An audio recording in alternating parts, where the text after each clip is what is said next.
Hello guys, welcome to the video. I hope आप सब अच्छे होंगे, आप सब अच्छा कर रहे होंगे। लास्ट लेक्चर में हमने लोअर बाउंड नाम से प्रॉब्लम को सॉल्व किया था, जो कि ये अपर बाउंड नाम के प्रॉब्लम के साथ बहुत ज़्यादा सिमिलर है, बहुत ज़्यादा ही सिमिलर है। ठीक है, तो जिसने वीडियो नहीं देखा पुराना वाला, पहले वो देख लो, अच्छे समझ में आ जाएगा। 2 बार रिवीजन भी हो जाएगा एक तरीके से आपका। ठीक है, तो पुराना वाला वीडियो भी ज़रूर देख लेना। आज हम देखते हैं अपर बाउंड। ठीक है, तो सबसे पहले क्वेश्चन को समझेंगे और अप्रोचेस देखेंगे। अप्रोचेस क्या देखेंगे? एक ही अप्रोच देखेंगे, लीनियर सर्च हम अप्रोच नहीं देखेंगे क्योंकि लीनियर सर्च बहुत सिंपल है। ठीक है, थोड़ा सा कंसेप्ट आपको आता है तो आराम से कर लेंगे एरे का। बाकी आज हम देखने वाले हैं बाइनरी सर्च, तो देख लेते हैं क्या करना है क्या इस क्वेश्चन में। सबसे पहले वैसे जिसने पुराना वीडियो देखा है उसको ज़्यादा अच्छे समझ में आएगा, तो पहले पुराना वीडियो ज़रूर देख लेना। ठीक है, तो एक एरे मान लेते हैं 1 2 2 3 5 8 कोई एरे मान लिया जो कि सॉर्टेड है। ठीक है, ये सॉर्टेड एरे ही दे रखा है इसमें। ठीक है, अब इसमें समझते हैं अपर बाउंड होता क्या है। हमको टारगेट दे रखा होगा। ठीक है, हमको टारगेट का अपर बाउंड फाइंड आउट करना है। ठीक है, मान लेते हैं कि इसमें टारगेट दे रखा है हमको 4 इसमें एग्जिस्ट ही नहीं करता। पहली बात तो इसका अपर बाउंड निकालना है। देखो, एरे में सबसे छोटी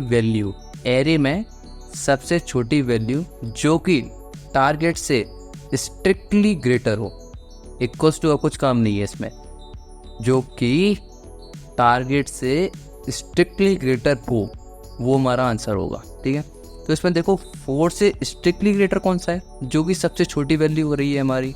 मतलब एरे में सबसे छोटी वैल्यू ऐसी कौन सी मिल रही है जो कि स्ट्रिक्टली ग्रेटर है 4 से? वो है 5, क्योंकि 3 स्मॉलर है और जस्ट उसके बाद 5 आ रहा है, 4 से स्ट्रिक्टली ग्रेटर है। ठीक है, स्ट्रिक्टली ग्रेटर का कहने का मतलब ये नहीं है कि 4 का 5 ही होगा, या फिर मान लें कि कुछ और। मतलब ऐसा नहीं है ना कि गैप का कोई अंतर नहीं है इसमें, कि 5 - 4 1 हो रहा है, इसमें गैप का कोई मतलब नहीं है। स्ट्रिक्टली ग्रेटर हमको इसमें से वैल्यू फाइंड आउट करनी है। ठीक है, तो 5 है, तो इसमें रिटर्न क्या करना है? इसमें इंडेक्स रिटर्न करना है। तो इसका इंडेक्स क्या हो जाएगा? 0 1 2 3 4, तो 4 इसके लिए हम रिटर्न कर देंगे। ठीक है, ये इंडेक्स है 4। ठीक है, इसके लिए हम 4 रिटर्न कर देंगे। ठीक है, अब मान लेते हैं टारगेट जो कि है हमारा 8। ठीक है, टारगेट 8। अब टारगेट 8 के लिए क्या आंसर होना चाहिए? टारगेट 8 के लिए आंसर क्या होना चाहिए? देखो, अगर ये लोअर बाउंड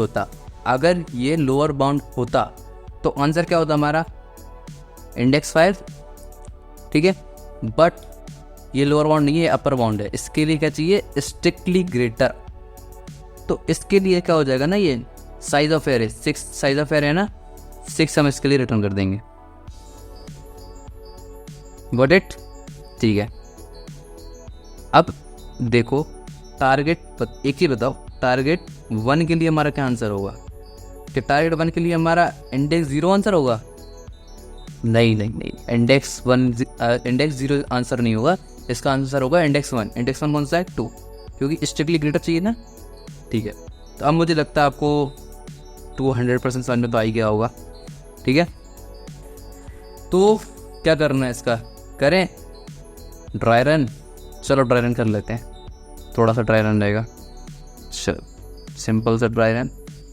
यही एरे हम लेंगे फिर से, 1 2 2 3 5 और 8। ठीक है, वही टारगेट हम 4 ले लेते हैं। देखो, अब देखते जाना धीरे धीरे। सबसे पहले क्या करना था हमको? लो और हाई। उससे पहले हम लिख लेते हैं इंडेक्सेस, जिससे थोड़ा सा आसानी हो जाए हमको एलोकेट करने में चीज़ें। तो ये हो गया लो और ये हो गया हाई। ठीक है, 2 पॉइंटर। इसके बाद हमारा काम होता था मिड निकालना। तो मिड निकाला हमने, मिड यहाँ पर आएगा, लो प्लस हाई डिवाइड बाई 2। अभी तक तो आपको आ ही गया होगा। ठीक है, तो मिड निकाला हमने। मिड निकालने के बाद क्या करेंगे? हम कंपेयर करेंगे टारगेट से। अब टारगेट से कंपेयर कैसे करेंगे? हम कहेंगे इफ एरिया ऑफ मिड, क्योंकि मिड निकाला है, एरिया ऑफ मिड अगर वो ग्रेटर है टारगेट से ग्रेटर है। इसमें इक्वल्स टू नहीं आया, लोअर बाउंड में इक्वल्स टू भी आया था ना, इसमें इक्वल्स टू नहीं आया। इसमें अगर ग्रेटर है तो आंसर स्टोर कर लो। ठीक है, आंसर स्टोर कर लो। और क्या करते थे हम, हाई को मिड -1 कर देते थे। यही ना करेंगे, यही ना करेंगे। हमको क्या चीज़ ढूंढनी है, एरे में सबसे छोटी वैल्यू जो कि स्ट्रिक्टली ग्रेटर हो टारगेट से, ये चीज़ ढूंढनी है। अब देखो हमको मिला ये 2। अभी जो 2 है हमारा, क्या वो जो 2 है क्या वो ग्रेटर है? नहीं है, एल्स पार्ट आ गया। स्मॉलर है तो हम क्या करेंगे, लो इक्वल्स टू मिड +1 कर देंगे। मैं समझा रहा हूँ ये सब चीज़ है अभी, रुको। अब देखो मिड +1 क्यों करेंगे, क्योंकि हमको पता है ये सॉर्टेड है तो इसका लेफ्ट वाला सारा एरे तो एलिमिनेट करना पड़ेगा, क्योंकि सारी वैल्यू छोटी ही होंगी। ठीक है, तो इस वाले एरे को यहाँ से लेके यहाँ तक जो एरे है इसको हमने कर दिया एलिमिनेट। ठीक है, अब लो को हमने ले आए इधर और मिड खत्म हो गया हमारा। ठीक है, लो को हम ले आए मिड +1 पर। ठीक है, हमको पता ही होगी ये सारी वैल्यू छोटी ही होंगी अगर ये छोटी है तो। ठीक है, ये चीज़ समझ में आई। अब देखते हैं इसका मिड निकालते हैं। इसका मिड आएगा हमारा 5 पे, इसका मिड आएगा 5 पे। क्या 5 ग्रेटर है? हाँ ग्रेटर है। क्या 5 ग्रेटर है? हाँ ग्रेटर। ठीक है, ग्रेटर है तो हमारा ये वाला टारगेट चलेगा, तो हम कहेंगे आंसर में स्टोर करा लो। अभी आंसर में स्टोर करा लो। ठीक है, आंसर में क्या स्टोर हो गया, इसका इंडेक्स क्या है हमारा 4, तो आंसर में अभी के लिए 4 स्टोर हो गया। ठीक है, लिख लेते हैं, आंसर में अभी के लिए 4 स्टोर हो गया। ठीक है, अब हमने क्या किया, हाई इक्वल्स टू मिड -1। इसका मतलब क्या हुआ कि हम राइट वाले सारे को, क्योंकि हमको पता है कि अगर ये वाली ग्रेटर है तो इसके बाद वाली जितनी भी वैल्यूज़ होंगी वो सारी ग्रेटर ही होंगी, वो सारी ग्रेटर ही होंगी। तो हमको तो सबसे छोटी वैल्यू चाहिए ना एरे में, तो सबसे छोटी वैल्यू ग्रेटर अगर ये है तो इससे बाद वाली को लेके हम करेंगे क्या, तो राइट वाले को हम एलिमिनेट कर देते हैं। ठीक है, चलो ये भी एलिमिनेट हो गया। अब हाई इक्वल्स टू मिड -1। ठीक है, तो हाई यहाँ पर आ जाएगा, ये मिड खत्म हो गया है ना। अब देखो ये मिड यहाँ पर आएगा, हाई लो और हाई यहाँ पर है तो मिड भी यहीं आएगा। ठीक है, मिड यहाँ पर आया तो चेक करेंगे क्या ये ग्रेटर है, नहीं ग्रेटर तो नहीं है। क्या ये स्मॉलर देन इक्वल्स टू है? हाँ स्मॉलर देन इक्वल्स टू आएगा ना, स्मॉलर देन है, खैर इक्वल्स टू तो है ही नहीं। स्मॉलर देन इक्वल्स टू मतलब कंडीशन ट्रू कर रहा है इसको। ठीक है, अगर ये स्मॉलर है तो लो इक्वल्स टू मिड +1, तो लो यहाँ पर आ जाएगा, लो इधर पॉइंट करने लगेगा लो, तो ये दोनों क्रॉस हो गए, हाई यहाँ पर है और लो यहाँ पर है, क्रॉस हो गए तो लूप टर्मिनेट, जो आंसर में वैल्यू होगी वो हमको रिटर्न कर देंगे। समझ में आ गया? ठीक है, अब देखो यहाँ पर अगर 5 ही होता, अगर यहाँ पे 5 ही होता 3 की जगह, 3 नहीं होता 5 होता, तो हमारी कौन सी कंडीशन ट्रू होती? ये वाली कंडीशन ट्रू होती लास्ट स्टेप में, तो आंसर में हमारा चेंज हो जाता। आंसर में क्या आ जाता, 4 की जगह 3 आ जाता, 4 की जगह 3 आ जाता ये, तो ये वाली कंडीशन ट्रू। और हाई इक्वल्स टू मिड -1, उस टाइम क्या होता, लो और यहाँ हाई इनिशियली यहाँ पर होते और हाई यहाँ पहुँच जाता उसके बाद, तो लो हाई फिर भी क्रॉस कर रहे होते एक दूसरे को और लूप टर्मिनेट हो जाता और हमारा आंसर मिल जाता। ठीक है, ठीक है। अब देखना एक चीज़ कि इनिशियली हम आंसर में क्या स्टोर करेंगे। इनिशियल जब हम इसको इनिशियलाइज करेंगे तो क्या स्टोर करेंगे, साइज ऑफ एरे स्टोर कर लेंगे।